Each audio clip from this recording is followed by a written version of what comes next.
Okay, so just have a few quick thoughts about the Anbernic RG slide. Now, I just want to start off by saying I really did want to love this device because I love the idea of that sliding mechanism. This is like, you know, the good tech of the good old days when we had like phones and things that would slide like that. I do love this mechanism. So if you want to get it just for the novelty of this sliding mechanism, then you will definitely enjoy this device here.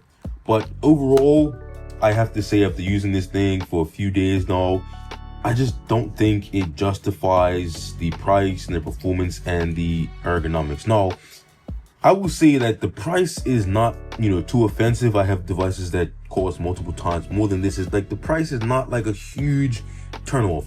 It's just the combination of things with this device, and it really comes down to like how it feels in the hand. Like this device is very top heavy. Most of the weight is actually in this little slither here. So in this little rectangular quadrant, that's where most of the weight feels like it is when it's open. So that's how it sort of just wants to lean forward all the time. So you're always fighting it to keep it up in a viewable angle as well as an ergonomic angle. And it's just not very ergonomic. I don't know if I have large hands, but it's just not very ergonomic to play for any extended period of time. Maybe 10 minutes you get before it starts getting uncomfortable, especially if you're playing games that need like the stick and the triggers here.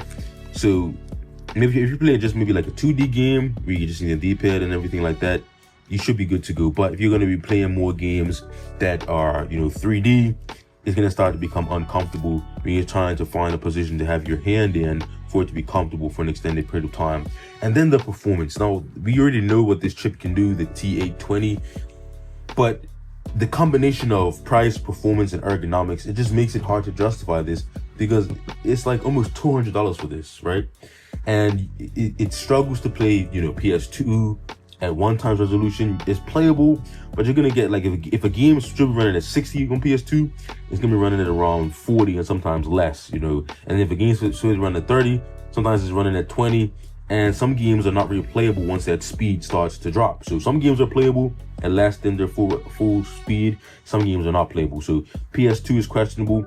Even some GameCube games are questionable. GameCube, you can push through GameCube. So you're not gonna be playing like any Wii U, any Switch, anything like that. But you already knew that. We know what this processor is capable of. But it's hard to justify. And because if you want to play some light games, you can get yourself like Miu Flip 2 or like the RG34 SP, and you're gonna be playing Dreamcast, N64, Game Boy, PSP, all those lighter titles that this can do.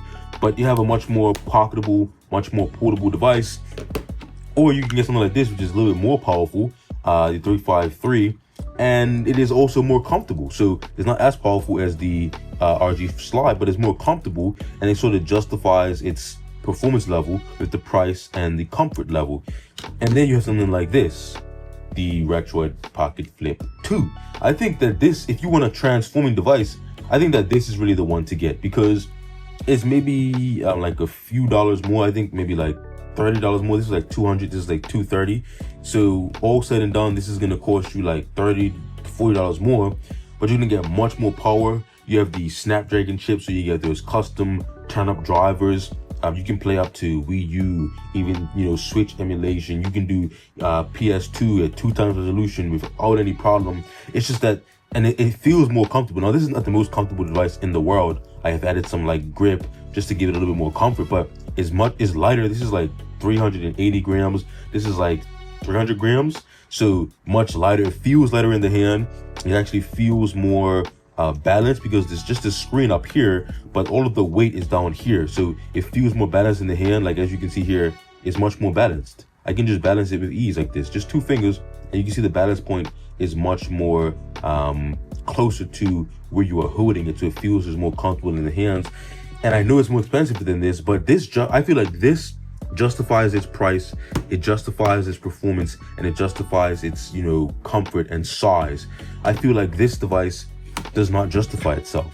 I know that it's cheaper, but I just think the complete package doesn't justify itself to really be the top of your consideration list. Now, and like as a collector, of course, I think it's a dope device to have, but I think we should expect and should be looking forward to a better version of this. Maybe something with a more powerful chip, maybe something that's a little bit smaller and lighter. But even if this thing was this, even if they came up with a new version that was the exact same size, exact same body, and it just had like a more powerful chip, like if it had like the Snapdragon chip, you can get those custom drivers, maybe like an 865 or maybe like an 8 Gen 2 or something like that, and something like this, I think it would justify it, because now you're playing all of your games at a much higher level, and then the comfort is you can kind of excuse it. But with this level of performance and, you know, comfort, I just don't think it's justifiable. But that's just my opinion. What do you guys think?